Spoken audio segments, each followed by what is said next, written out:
Olá, sejam bem-vindos a mais um episódio do Vitka e Lopes Cast. Eu sou o Wilson Lopes. Eu sou Natasha Vitka.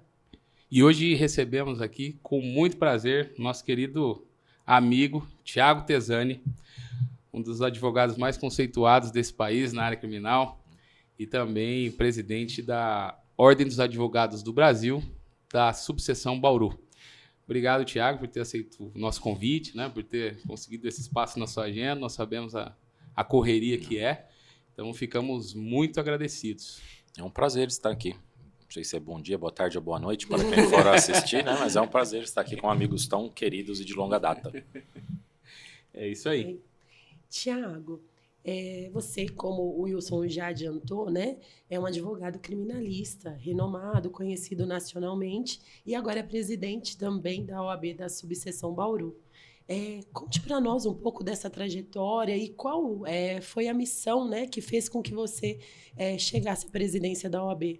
Na verdade, eu me interesso por política de ordem já faz bastante tempo, né? Eu já tinha concorrido algumas vezes e o meu interesse começou, na verdade, sim, eu tenho uma carreira relativamente bem sucedida na advocacia.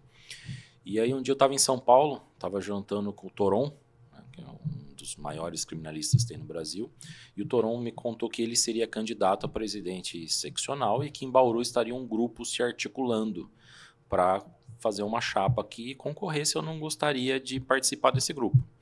Aí ele me passou o contato do Evandro, né, o Evandro Joaquim. Entrei em contato com o Evandro e fui na reunião, que eles já tinham ali um grupo pré-estabelecido. Eu fui na reunião.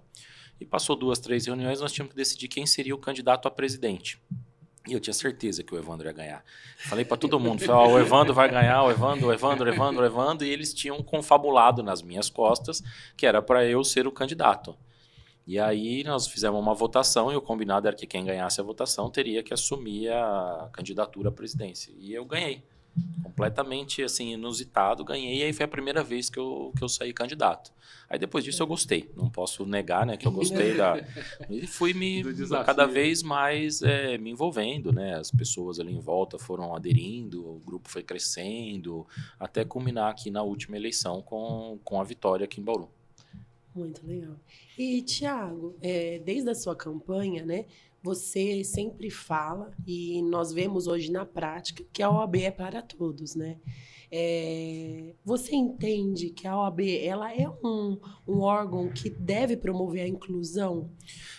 A OAB é um dos órgãos de maior respeitabilidade, maior credibilidade perante a sociedade. Isso é até comprovado por pesquisas sérias, né, da FGV. Então, a OAB ela tem um papel muito relevante. E nós entendíamos que aqui em Bauru, até pela continuidade, né, acabou ficando uma questão de muitos amigos. Né? Fazia 30 anos que a administração da OAB não mudava de mãos, né? Era sempre as mesmas. Então, o nosso sempre foi uma grande bandeira, né? Possibilitar que todos tivessem participação. Por isso até que as comissões temáticas, que é o coração ali da OAB, nós entendíamos que tinha um número muito grande, então nós reduzimos esse número, e metade dessas comissões nós fizemos eleições diretas para os presidentes, porque se eu nomeio qualquer advogado para presidente de uma comissão só por questões políticas, você acaba até impondo essa vontade, né? Ele pode não ser a pessoa ideal. Então, nós entendemos que as eleições diretas legitimaria mais os presidentes de comissão e traria um envolvimento maior dos advogados. E essas eleições correram maravilhosamente bem, com participação, com disputas e com muitas pessoas interessadas nessas eleições. E aí a gente possibilitou que qualquer pessoa, tendo lado na campanha ou não tendo lado na campanha, que lançasse o nome ali e tivesse o apoio dos seus pares, seria um presidente de comissão. Então, assim, a OAB precisava, acho que, dessa oxigenação para poder agregar todos os advogados novamente. Eu penso que essa sistemática ela trouxe até mais motivação para que os advogados, colegas, participassem das comissões, né? Porque eu vou participar de determinada comissão, mas a chance de eu presidir ela talvez fosse pequena. Né? Então, com a possibilidade da eleição, eu posso me candidatar e aí depende da votação. Né? Então, a democracia está instalada. Né? E antes das eleições, o que nós fizemos? Nós fizemos um regulamento geral, porque assim, nós não tínhamos um regramento das comissões. Então, nós não tínhamos o que o presidente podia fazer, o que o vice-presidente podia fazer, quem tem autonomia, quem não tem autonomia, até onde ele poderia ir. Então, e isso ficava muito discricionário. Para quem era mais próximo, tinha mais autonomia, para quem era mais distante, tinha menos autonomia. Então, nós criamos um regulamento para que todos que fossem se candidatar ou que fossem nomeados saibam qual é a função efetiva e qual é o seu espaço, até onde ele pode ir com relação a essa autonomia. Sim. É justamente para desafogar um pouco a diretoria, né? E para prestigiar esses colegas, que é uma mão de obra espetacular. Os advogados, né, extremamente capacitados, então aí eles precisam dessa autonomia, porque ele conhece da matéria, eu não conheço, eu sou criminalista, então chega lá alguma coisa relacionada a consumidor, a trânsito, eu não entendo nada disso. Sim, e é interessante, Tiago, diante do que você falou agora, né? Nós tivemos um podcast recentemente que fala da importância da cultura organizacional. E o que você falou é justamente isso, que foi implantado, né, dentro da OAB, a cultura organizacional, essa organização realmente de regulamento, de visão, de objetivos, e a gente vê o resultado que teve, né? Que hoje as pessoas estão mais próximas da OAB e se sentem mais à vontade, porque se identificam com aquilo que está sendo ali aplicado, né? Nosso projeto é extenso, então nós estamos fazendo por etapas. A questão das comissões foi o primeiro grande desafio, depois a questão até dos próprios eventos, né, que nós criamos um regulamento, um código de conduta, tanto para os palestrantes como para quem fosse apresentar, para não ficar com elogios demasiados, leituras de currículos intermináveis, discursos que fugiam. Porque quem vai num evento quer ver o palestrante, não quer ver quem vai apresentar o palestrante falando bem dos outros. Então aí nós criamos vários regramentos e ainda tem muitas outras batalhas ainda para enfrentar, mas é um pouquinho de cada vez. Sim, mas você sente que houve essa melhora e essa aceitação também dos advogados. Eu falo no sentido de que essas mudanças, você sentiu um reflexo disso por parte dos advogados e por parte da sociedade? Nós estamos sentindo reflexo no número de participação. Então, nós tínhamos assim, comissões que iriam 2 pessoas, 3 colegas. Aí viraria, na verdade, era um grupo de amigos que acabavam se reunindo lá. Hoje, as comissões elas estão com um volume de advogados muito maior. Então, a gente sente, né, na participação das pessoas. Sim. Inclusive, hoje e amanhã, vocês estão lançando um programa, que é o programa OAB por Todos, né? O que seria esse programa? Isso. Nós acabamos de lançar, na verdade. Eu vim do lançamento, vim para cá. O programa OAB por Todos ele foi inspirado no OAB por Elas. Né? O OAB por Elas já é um programa que existe há 6 anos aqui na subseção de Bauru, que presta assessoria jurídica para as vítimas de violência doméstica, preconceito relacionado ao gênero, né? O gênero feminino, especificamente. O programa começou só com os aconselhamentos, com os plantões junto à DDM, e depois, através de um convênio do Ministério Público Federal, ele começou a ter uma participação até mais ativa nas questões processuais. Então, o Ministério Público Federal, através de um TAC, mandou uma verba para a Prefeitura de Bauru, e aí a gente consegue até remunerar os colegas que participam do OAB por Elas. Então, inspirado nesse programa do OAB por Elas, nós percebemos que assim, muitas das pessoas que são discriminadas, que sofrem cotidianamente isso, ficavam de fora. Né? Então nós pensamos em dar um tratamento igualitário. E por isso nós criamos o OAB por Todos. Então o OAB por Todos ele vai prestar a mesma assessoria inicial que a OAB por Elas prestava. Vamos ter os plantões nas delegacias, vamos prestar o aconselhamento, o encaminhamento aos órgãos competentes para todas as vítimas de discriminação, seja ela racial, seja ela capacitiva, seja ela etária, seja ela por orientação sexual, qualquer tipo de discriminação, nós vamos acolher essas pessoas nesse programa, né? Primeiro, para dar o encaminhamento jurídico e também na questão, até um promotor estava fazendo uma fala lá agora, ele falou assim, o direito penal, principalmente, ele via a vítima como meio de prova. E a vítima, ela está no fim, né, das questões processuais, mas ela é o que mais sofre. Com toda essa cadeia, né, das questões criminais, ela é a pessoa que mais sofre. Então, ela precisa dessa acolhida. Então, a OAB agora vai participar disso junto à sociedade, né? Nós já elaboramos ali um convênio com a com a Polícia Civil para fazer esses plantões. Agora nós estamos fazendo um convênio com a Prefeitura para também utilizar toda a estrutura desse acolhimento, dos aconselhamentos, dos encaminhamentos da Prefeitura Municipal para essas pessoas vítimas de qualquer tipo de discriminação. Sim. É muito bom esse apoio da OAB, né? Às vezes as vítimas nem sabem que podem contar com a OAB para ter esse auxílio.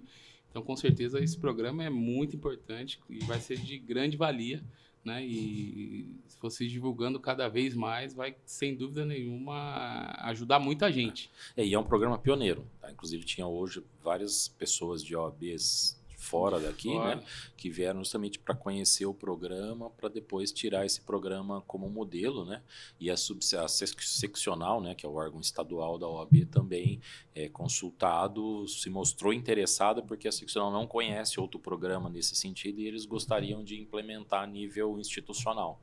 Então, e é uma necessidade, né, Tiago, que essa parte, né, de proteção, né, as minorias, as pessoas silenciadas, aí, ela é de extrema relevância e é algo urgente, né? Porque por mais que hoje nós tenhamos mais informações, mais meios que tentam fazer a conscientização, né, para inibir esses tipos de conduta, ainda é diário, né, esses problemas. Até eu vi uma postagem, né, ontem, do Dr. Tiago Munaro e da Amanda, onde eles falavam e eles mostravam as notícias, né? Olha, ontem aconteceu isso. E é muito interessante, porque a gente não para analisar. Nós fizemos o vídeo ontem com as notícias do dia anterior. E hoje, eles já fizeram um apanhado das notícias de ontem para exibir no lançamento do programa. Então, assim, é cotidiano. É cotidiano, tanto das questões das empresas, né, a questão de assédio dentro das empresas, quanto a questão da população civil comum, né? Existem muitos casos nesse sentido.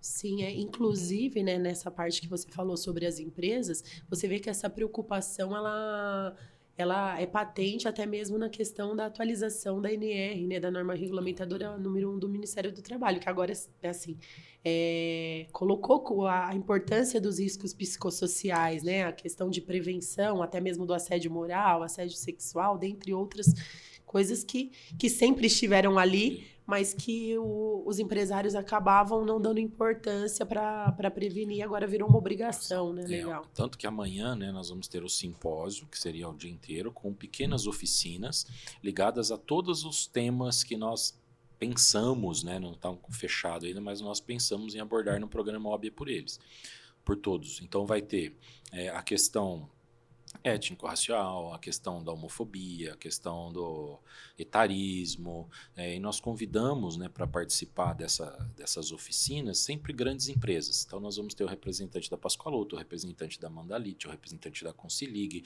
o representante da Bracel, como eles implementam essas políticas dentro das próprias empresas, né, e até para ter um debate o que pode ser melhorado nessas questões, né? Então nós vamos ter amanhã o dia inteiro, né, essas oficinas na OAB aqui de Bauru. Eu parabenizo vocês por essa iniciativa, principalmente nessa questão, né, relacionada ao ambiente de trabalho, porque realmente é algo que é necessário. Nós vemos que a parte de saúde mental dos trabalhadores, ela está em colapso, né?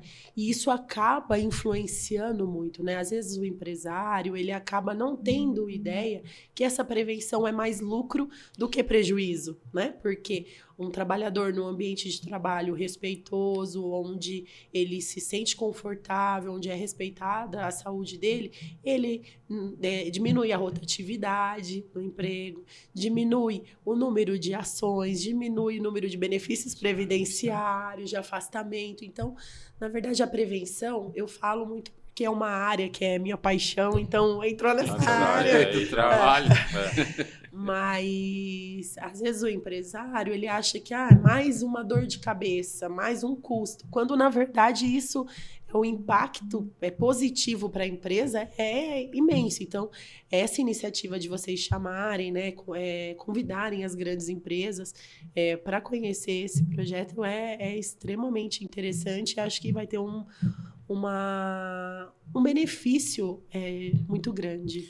Porque nós temos a questão do compliance, né? Hoje em dia, que é uma realidade, né? Que precisa ser implementado seria teoricamente em todas as empresas, mas em grande parte das empresas.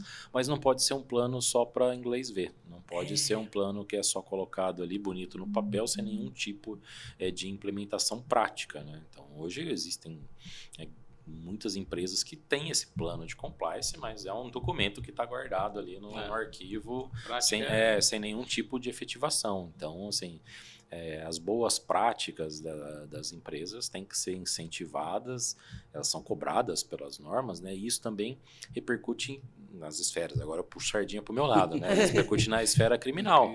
Que é um plano de compliance colocado lá só para sem nenhum tipo de efetivação, ele gera responsabilidades. E quando tem efetivação, essas responsabilidades existem, mas elas são bem mais mitigadas, especialmente na questão criminal. Sim. Legal, eu não conheci o projeto profundamente assim, eu confesso que fiquei surpreso com a iniciativa é excelente, e a torcida é que esse projeto se espalhe, né, que esse programa se espalhe por todas as outras seccionais, chega a São Paulo também, e que isso dê muito certo, né, porque com certeza vai fazer a diferença na vida de muita gente. Até o que eu falei lá agora, a ideia é boa, né? Hoje foi uma festa, né? O lançamento é sempre um dia ótimo, só que agora começa o trabalho. A prática. A partir de amanhã já começa efetivamente a implementação, né? Primeiro, nós vamos angariar os colegas que querem participar do projeto, depois nós vamos capacitar essas pessoas com cursos, com procedimentos, né? A nossa gestão é bem focada na questão dos procedimentos para ser padrão, que não adianta cada um dar um tipo de atendimento. Lógico que tem ali a pessoalidade, mas nós temos que ter um regramento. Então nós vamos treinar essas pessoas e aí elas começam a atuar, espero que dentro em breve. Com certeza. Os percalços virão, mas natural de qualquer projeto da vida, né, digamos assim. Mas a dedicação lá de cada um, com certeza, vai impactar no sucesso desse programa. Muito bacana, gostei muito mesmo da ideia. E a diretoria está bem empenhada nisso, né? Porque nós temos a Amanda Bassoli, a Angélica, o Gilson e o Thiago Munaro, que eles estão bem dedicados a esse projeto já há algum tempo. Já. Show de bola. Nossa torcida é que seja um programa de muito sucesso. Então, obrigado. Que nós vemos, né, como advogados, né, na OAB, no momento, como você disse, em relação à sua diretoria, que todos são muito vocacionados, né? Você percebe que a dedicação ali é muito diferenciada, né? Porque não é apenas ali para cumprir algo que é pré-estabelecido. Eles realmente, junto com você, querem fazer a diferença e querem... Eu acredito que nós fazemos um bom time, sim, porque assim, as pessoas, isso foi um combinado até nosso quando lançou, cada um teria a sua função e a função é daquela pessoa. Então assim, a tesouraria tinha 2 assinaturas, agora o Dr. Gilson, que é o nosso tesoureiro, cuida da tesouraria, para não sobrecarregar, porque acima de tudo nós somos advogados, então a gente ainda tem que cuidar dos escritórios, tem que cuidar dos afazeres, que é da onde sai o dinheiro. Apesar de todo mundo achar que o presidente da OAB ganha dinheiro, não ganha, só gasta. Não ganha dinheiro, porque o caixa da OAB é bem deficitário, então assim, quanto mais coisas faz, mais correria atrás de recursos a gente precisa fazer. Então nós precisamos cuidar dos escritórios, então temos que separar as funções e por isso a diretoria é sensacional. Cada um está cumprindo a sua função. A vida não para, os clientes não param, os prazos não param, as audiências também não, né? Então não tem como. Não dá para abraçar realmente. Delegar é a chave, né? Não tem jeito. Tiago, uma questão, né, que está muito em alta, né, em relação à advocacia é a questão dos golpes, né, que estão sendo aplicados utilizando dados de advogados, né? Então, eu gostaria de saber de você se você tem alguma dica, né, para dar tanto para os advogados quanto para os clientes nessa prevenção, né? Porque hoje vivemos num mundo que tudo quase é um golpe, né? Infelizmente, assim, por mais precaução que tome, é um golpe que aparece a cada 5 minutos aí. E o golpe do falso advogado é um estelionato claro, artigo 171, é muito nítido ali, né? Porque o golpista, ele tendo acesso ao sistema do judiciário, ele entra, vê o processo, vê quem é o advogado, pesquisa na internet, pega a foto desse advogado, ele já sabe quem é o cliente, quem é a parte adversa, qual o valor da causa.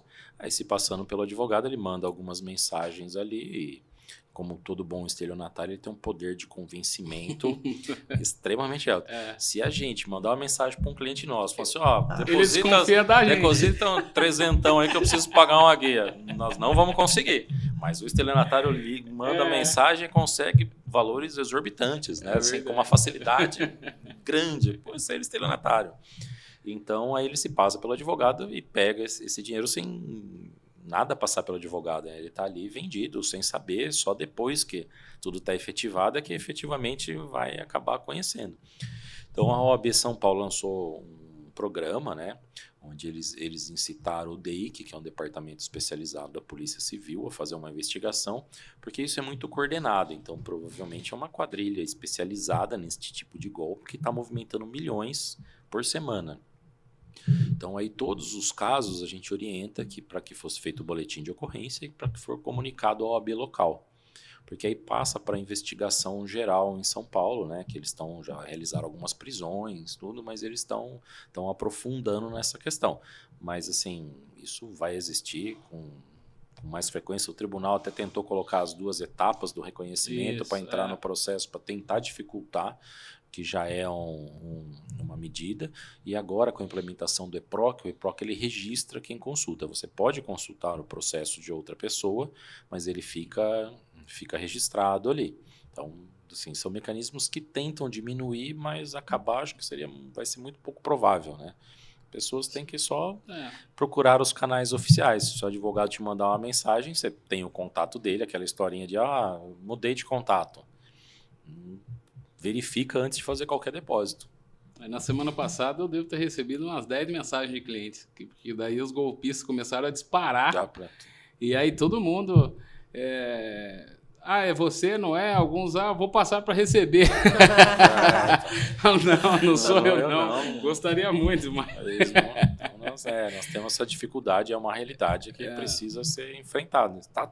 Está sendo enfrentada, mas ela está longe de ser resolvida. Porque uma coisa ela é muito ampla, né, Thiago? E cada vez que você toma uma medida, parece que eles ficam sempre monitorando, um passo à frente, né? Sempre tentando burlar aquilo que foi criado. Então era o acesso aos processos, então vamos dificultar o acesso aos processos. Aí eles vão cada vez mais modernizando, implementando esses mecanismos, né? Mas isso é o estelionato clássico desde que existe esse tipo penal. E o engraçado é que eles conseguem acesso ao processo e eles conseguem todos os dados. Se a pessoa pedir para que eles confirmam tudo. É assim, um banco de dados assim, gigante que eles conseguem acesso e tudo mais. Por isso que a secção até entendeu que seria uma quadrilha especializada, alguém que tem recursos, tem inteligência para fazer isso, tem meios para fazer isso, não é qualquer um que faz. Então é alguém ou uma quadrilha bem grande aí que está especializada nisso, então, mas já não tem crime perfeito, né? Já a polícia acaba prendendo esse, a hora que prender esse vai aparecer outros e assim... Aparecem outras modalidades, né? E assim vai levando, né? É o nosso mundo, infelizmente. Só ficar atento ao que resta, né? Não tem jeito. Mas você sabe que é também importante, né, que as pessoas tenham ciência que não existe milagre, né? Porque nós tivemos alguns casos que a pessoa, por exemplo, numa ação para que a pessoa tivesse uma vaga no hospital, essa ação a pessoa não vai ter nenhum efeito econômico. E eles entraram em contato, tentando passar o golpe, também pedindo valores que a pessoa teria algo a receber. Mas se a pessoa sabe que ela pediu, inclusive mandaram a inicial para ela, era um pedido de vaga no hospital. Então... Da onde que saiu o dinheiro? Mas assim, o estelionatário ele usa a ganância da pessoa, né? Ele usa a facilidade e a ganância da pessoa contra ela mesma. Então É isso que é interessante. Nós tivemos casos de processos arquivados que a pessoa já recebeu há anos e... Não, mas agora eu tenho para receber. Mas lembra, você recebeu há tantos anos, seu processo já está arquivado. Então, isso também tem esse detalhe, né? Eles usam a própria ganância da pessoa, né? A pessoa vê um meio de arrumar um dinheiro. Quem não quer um dinheiro? Fala, você tem um dinheiro aqui que você ainda não tá para receber. A pessoa fica Realmente pega no ponto fraco ali, né? Tá passando por um momento de fragilidade, ela cai na história. E o estelionatário, até pelo ofício dele, ele é bom nisso, né? Nossa, O cara sabe convencer as pessoas disso. Não tinha uns que vendiam máquina de fazer dinheiro. Cada vez é um tipo de golpe. E assim, você fala, nossa, é um negócio tão absurdo. Bilhete premiado. Olha, eu tenho um bilhete da Mega Sena premiado aqui de milhões, mas olha, se você me dá 10 mil, eu te dou aqui 2 milhões. Poxa, quem que vai acreditar numa história dessa? Mas na hora ali a pessoa, ela parece que trava ali o senso de raciocínio. Porque a oportunidade é boa, né? A oportunidade é boa. É isso aí, eu vou ajudar, toma 10ão. Não vai, né? Não vai ter. Infelizmente. Tiago, falando um pouco agora sobre o mercado da advocacia, né? A tecnologia é uma realidade e chegou na nossa profissão, né? E o que você acha disso, dessa transformação, né? Quais são os maiores desafios dos advogados com a tecnologia? Quais serão os maiores desafios que ainda estão por vir? O que você pensa disso? O que você pensa dos limites do uso da tecnologia na nossa profissão, nesse mercado que é gigante? Então, a IA é uma realidade, não tem como a gente fugir, né? Assim, você pode até não gostar dela ou não ser afeito a ela, mas quem não trabalhar com ela vai acabar fora da profissão. Isso não tem o que fazer. Foi a mesma coisa quando veio o processo digital. Sim. Você fala, eu quero papel, eu gosto de papel, não sei fazer. Quem não aprendeu a trabalhar com o processo digital ficou para trás. A hora que acabou os processos físicos, perdeu. Então a IA é a mesma coisa. A IA ela veio, vai ficar, é uma realidade. Desde que bem usada, ela facilita muito o trabalho dos advogados, né? Processos que se demorariam. Os meus processos criminais normalmente são de alta complexidade. Então, quando o cliente chega no escritório, ele chega com um processo, eu vou fazer uma reunião daqui a pouco, um processo de 50 mil páginas. Você tem 10 dias para apresentar uma defesa num processo de 50 mil páginas. A IA que tem meses de interceptação telefônica com teras lá para você ouvir um monte de conversa furada para ver se acha alguma coisa no meio dessa conversa furada. Então, assim, a IA nessa parte, ela te ajuda muito, te facilita muito. Para mim, tem várias utilidades dentro da advocacia. O que eu acho que ela vai ocasionar, mas aí é uma opinião própria minha. A advocacia, como tudo, ela é meio que uma pirâmide, né? Então, assim, ali quem está na base da pirâmide vai ser extremamente prejudicado pela IA. Vão ser muitos empregos que vão ser perdidos nessa base da pirâmide. Porque principalmente quem mexe com processos repetitivos, massificados, a IA vai substituir.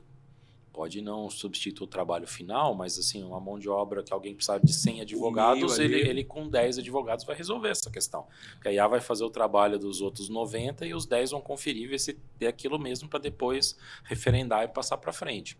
Ela nunca vai substituir o advogado, mas ela vai extinguir muitos locais de trabalho, aí, muitas vagas de trabalho na advocacia, principalmente quem está no começo ali embaixo da pirâmide vai sofrer bastante com essa IA.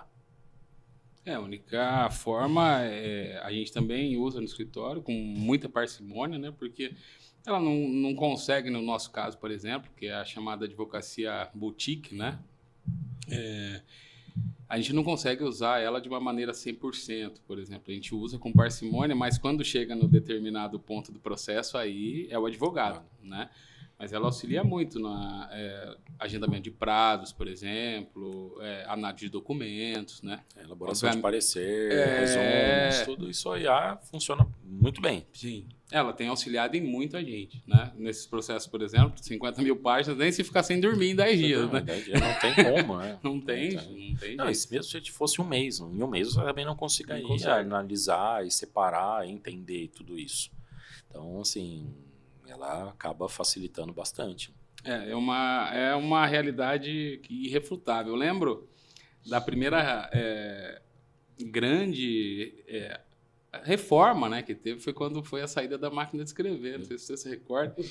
Eu lembro que não é tão da minha época, mas assim, eu lembro que eu ia na sala da OAB, tinha os computadores, mas tinha sempre uma máquina de escrever lá. né? Então ficava aí esse backup, né? Para que se algum colega que ainda não tivesse se adaptado, tudo mais na informática, poderia Mas utilizar. quando eu me formei, ali. não faz tanto tempo assim, você tinha que preencher as guias, né? E as guias não poderiam ser isso preenchidas mesmo. no computador, você tinha que preencher na máquina. Na máquina. Tinha que preencher na máquina, as guias GARI, guia de oficial de justiça, tinha taxa de procuração. Essas guias não tinham um procedimento eletrônico ou alguma coisa, um mecanismo. Você tinha que preencher, comprar a guia carbonada, botar na máquina e bater na máquina e ir no banco para autenticar. E errava, não tinha como apagar, era uma hora para fazer uma guia. Era um dos trabalhos mais difíceis que tinha, era preencher guia. Preencher guia. Era verdade. E você pensar nisso, isso é 20 anos atrás. Então, o quanto, não é tanto tempo, né? Tanto que as coisas mudaram, né? Hoje, o celular você resolve praticamente tudo, né? É verdade, ficou... com certeza é uma realidade, né? Eu confesso que a gente é resistente sempre à mudança, né? Mas aí quando você começa a utilizar e ver do que aquilo é capaz, fala, olha, acho que é um ponto positivo que pode me auxiliar. Não, eu sou bem antigo com relação a isso. Eu sou difícil de me adaptar às tecnologias, mas tem uma hora que não tem como. Anda comprar livro ao invés de e-book. Eu compro livro. Eu gosto do papel. papel, eu gosto de anotar, de grifar. Eu não compro e-book. Não tenho nenhum. Mas você sabe que você falou quando mudou para o processo digital. Nossa, eu ficava super nervosa. Eu olhava aquele monte de folha e virar. Imprimia tudo e grifava, sabe? Fazia as anotações. Aí tive que, né, aceitar que não iam se adaptar a mim, né? Eu que teria que me adaptar àquilo. Mas algumas coisas eu ainda faço isso, viu? Não é? É totalmente diferente. Imprimi, grifei, anotei do ladinho, tá no carro aí pra reunião que eu sair daqui. Tá impresso. E agora vem mais uma mudança, o EPROC, né? O EPROC. Na verdade, assim, o EPROC já é um sistema que é utilizado em diversos tribunais, então quem milita em outros estados aí já fatalmente se deparou com o EPROC, né? É que é costume, é um sistema, tem as suas vantagens e desvantagens, mas é uma realidade também que está sendo implementada aos poucos e que vai chegar para tudo. É que a turma do criminal sempre é o último. Eles deixam a gente para tudo. Isso. Quando foi a informatização, né, dos processos, o criminal foi o último. Agora no EPROC, o criminal também será o último. Então, dá tempo de aprender com os amiguinhos primeiro para depois chegar na gente. Todo mundo já passou o perrengue, né? Já passou o perrengue, aí você liga e já entende. O bom de você ser o último é isso, né? A gente usa bastante lá o ESAG, né? E PJ usa muito, né? Conta trabalhista, federal e tudo mais, mas é se capacitar e seguir o barco, né? É um sistema. Nós promovemos na OAB a primeira capacitação do EPROC, né? Teve acho, quase 150 colegas que participaram ali, e essas captações têm que ser feitas assim, regularmente, né? Que conforme for chegando e conforme for aparecendo as dificuldades, a OAB também tem, assim, por princípio basilar, cuidar dos advogados, né? A primeira função da OAB é cuidar dos advogados, então nós temos que fornecer essa capacitação. Nós tiveram alguns colegas que fizeram treinamento já, eles vão fazer para tirar dúvidas, plantão de tirar dúvidas, demonstrações práticas, ou se você não conseguir, você pode ir até a ordem, que vai ter uma pessoa lá para te ensinar a fazer, para fazer por você naquele primeiro momento. Então nós vamos ter uma série de programas para auxiliar os advogados nessa nova jornada. Esse auxílio é muito importante, porque essa mudança vai gerar assim, muitas dúvidas, né? E às vezes é apenas um detalhe, mas que a gente aí, o sistema é novo, então a gente não acaba não dando certo. Nós temos aqueles advogados de mais idade, né? Sim. Tem alguns que não têm dificuldade, mas os que tem muitos que têm dificuldade nessas questões mais novas de tecnologia. Porque os mais jovens já nascem com o celular na mão. A gente já tem que ser um pouquinho de técnico de informática também. Já nasce com o celular na mão. E o EPROC, ele vai... como ele vai unificar, né, essa questão de vários tribunais, ele acaba facilitando. Que no escritório nós tínhamos, porque tinha o TAR do Java. O Java era aquele negócio que na hora que apitava o Java lá, dava até frio na barriga. Desatualiza. Então tinha um que estava configurado para o Java do EPROC não sei da onde, o outro para um outro sistema, o outro para o ESAG. E a hora que você atualizava lá para protocolar, aí parava de protocolar os outros. Então você tinha que deixar um computador para cada tribunal. Agora, com a questão do EPROC, isso deve se unificar. Uniformizar. Né? Legal. É um perrengue a menos aí É um que a gente perrengue a vai passar no menos. dia a dia. Aí putz, atualizou o Java. Não, mas esse Java, aquele lá não aceita. Não Então tem que ser o Java uma versão Isso, anterior. Como é que você vai jogar uma versão anterior? Não volta. Aí você tem que desinstalar, instalar outra. É uma questão complicada, né? Perrengues do ofício. Perrengue do ofício. E você sempre deixa pro último dia, né? Ah, A hora que você vai sempre. protocolar é o último dia do prazo. dia do prazo. Aí, naquele desespero, liga pro técnico de informática, vem agora, não dá pra vir, não, tem que vir. Tem que protocolar, tem que cumprir o prazo. Então era sempre com emoção. Não, comigo já aconteceu de eu desistir e ligar para um colega e falar, vou aí, tá funcionando aí, tá. Eu falei, então tô indo aí protocolar. Levo o certificado digital e a peça e protocolo. Aconteceu de não conseguir dar jeito no negócio ali. Então é sempre emoção. E aí você fica ali sempre angustiado, né? É verdade. Igual antigamente, quando era papel, né? A gente saia correndo no fórum para fechar às 7 horas lá. Aí chegava lá, tinha uma Kombi não sei o que, com 20 caixa caixas de mercado de papel. A fila tava lá na esquina. Aí o cara falava, a partir daqui já não entra mais ninguém, né? Putz, aquilo lá era... A verdade é uma só, com ou sem tecnologia o perrengue vem, né? O perrengue vem, a emoção vem, e aí a gente infarta, mas fazer o quê, né? Por isso tem que cuidar da saúde, senão infarta. Tem, é só alegria, né? Mas você sabe que vocês falaram, né, de antigamente, da questão de ir fazer os protocolos, as caixas, mas algo que a gente sente um pouco de falta do presencial era aquele contato, né? Porque você ia no fórum, encontrava um colega, conversava, e hoje deu, né, até pela visão da OAB, a maior receita da OAB era o Xerox. O Xerox conseguia manter a subseção local, todos os eventos, todas as passagens de palestrante, tudo com o Xerox. Tal era o número de Xerox que era tirado no fórum, era um negócio absurdo, assim, né? Porque como a pessoa ia lá fazer a carga do processo, tirava a cópia integral do processo. Então, assim, as copiadoras do fórum eram... E aí as pessoas ficavam primeiro na fila do cartório para pegar o processo. Depois pegava o processo e ia para a fila do Xerox. Aí ficava na fila do Xerox aquela... Até fofocaiada, tudo que envolve pessoas ali naquele momento. Depois o protocolo. Então isso se perdeu, né? E com a pandemia um pouco mais ainda. Então as pessoas acabaram se distanciando. Nós estamos tentando, por exemplo, fazer mais de 90% dos eventos da OAB vão ser presenciais.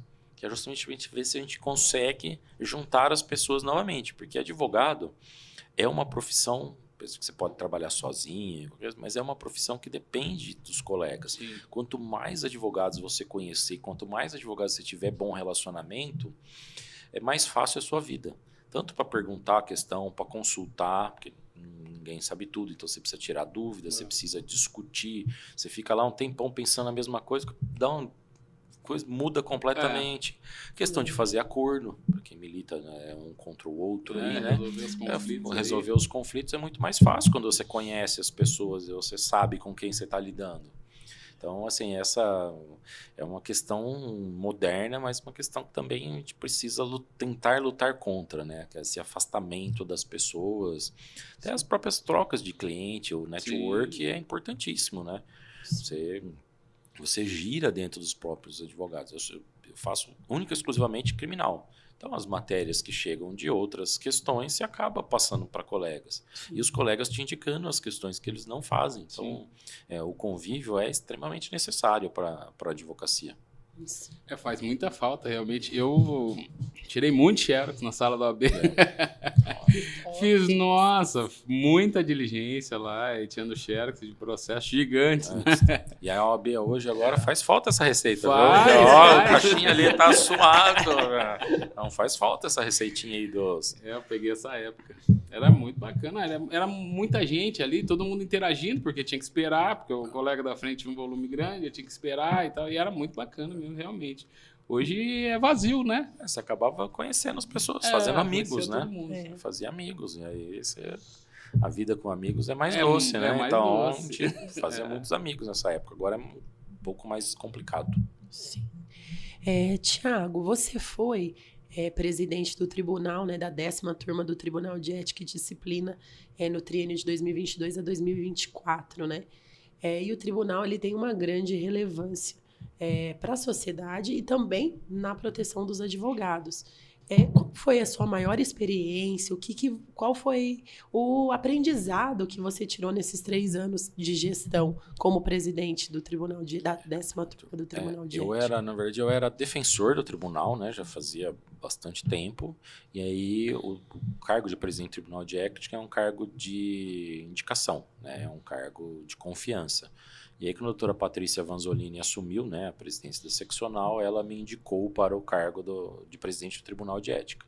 A 10ª turma, ela pega de Botucatu a Lins, de Avaré a Brotas. Então, ela pega uma região, uma região bem grande e concentra o julgamento ético de todos os advogados. Então, toda aquela reclamação, tudo que as pessoas acham que o advogado fez de errado, ou em qualquer uma das esferas, acaba no julgamento do Tribunal de Ética.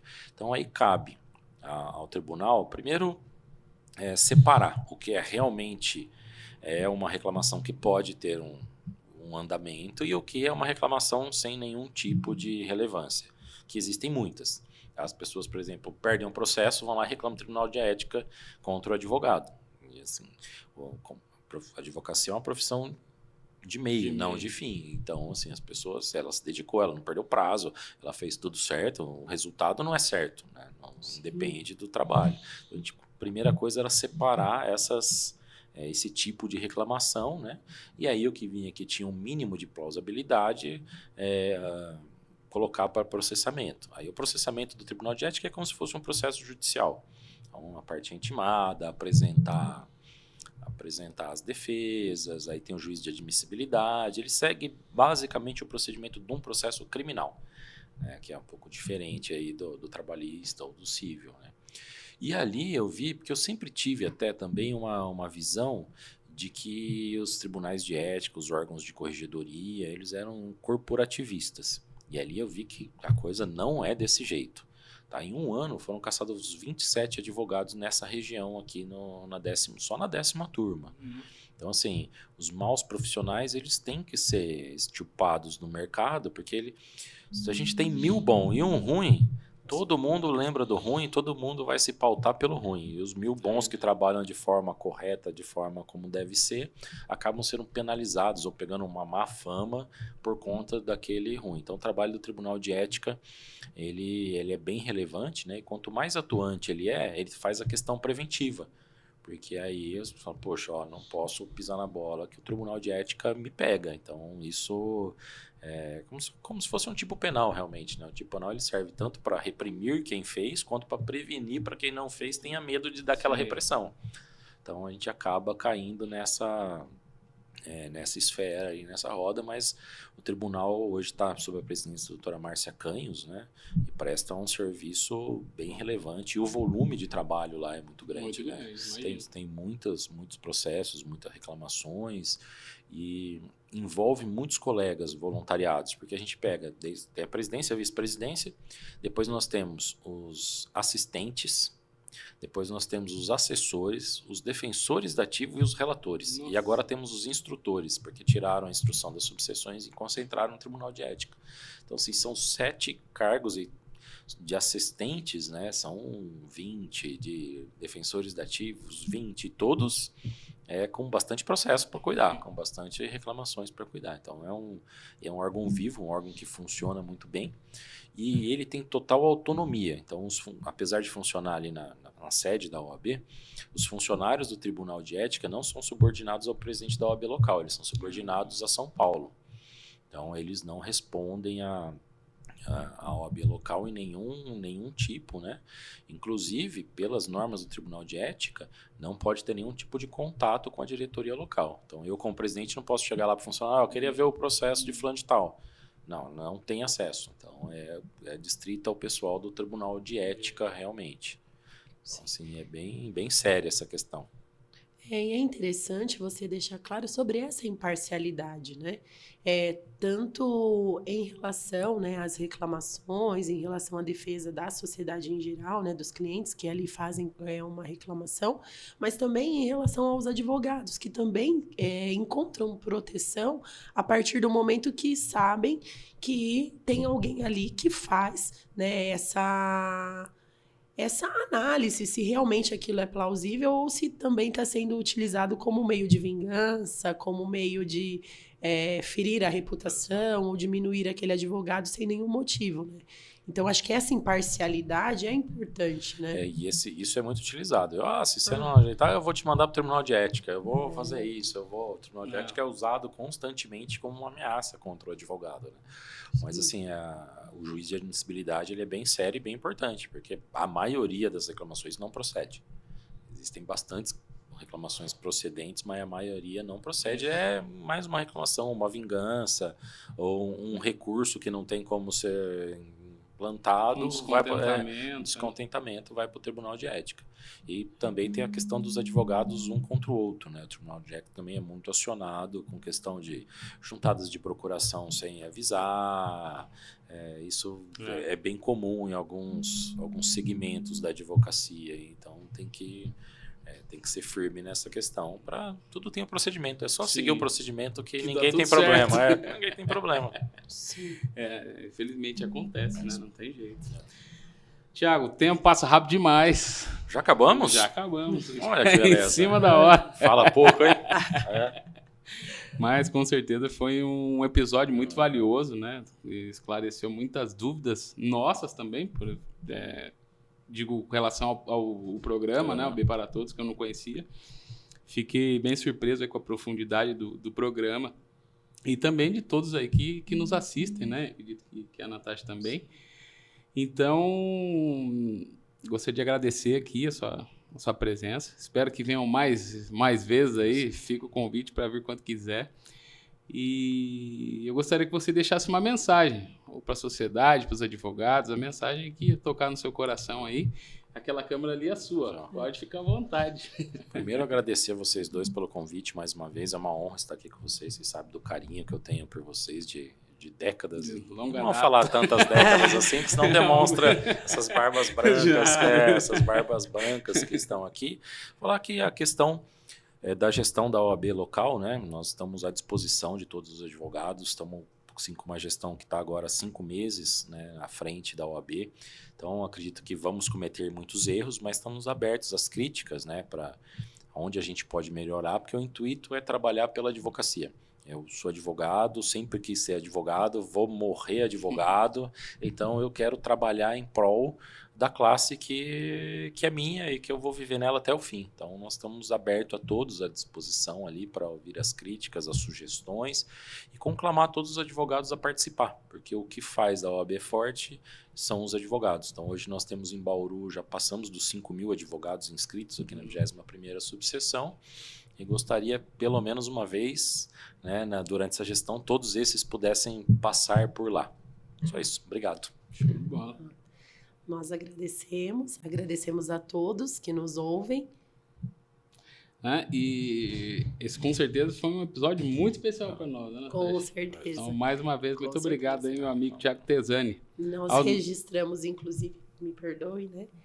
Os nossos parabéns a você pela sua eleição, né? Você sabe, como você já disse, né? De algumas décadas de amizade, sempre estivemos torcendo e estaremos sempre aqui. É isso aí. Muito obrigado a você que nos acompanhou até aqui e fiquem atentos aos próximos episódios do Vitka e Lopes Cast.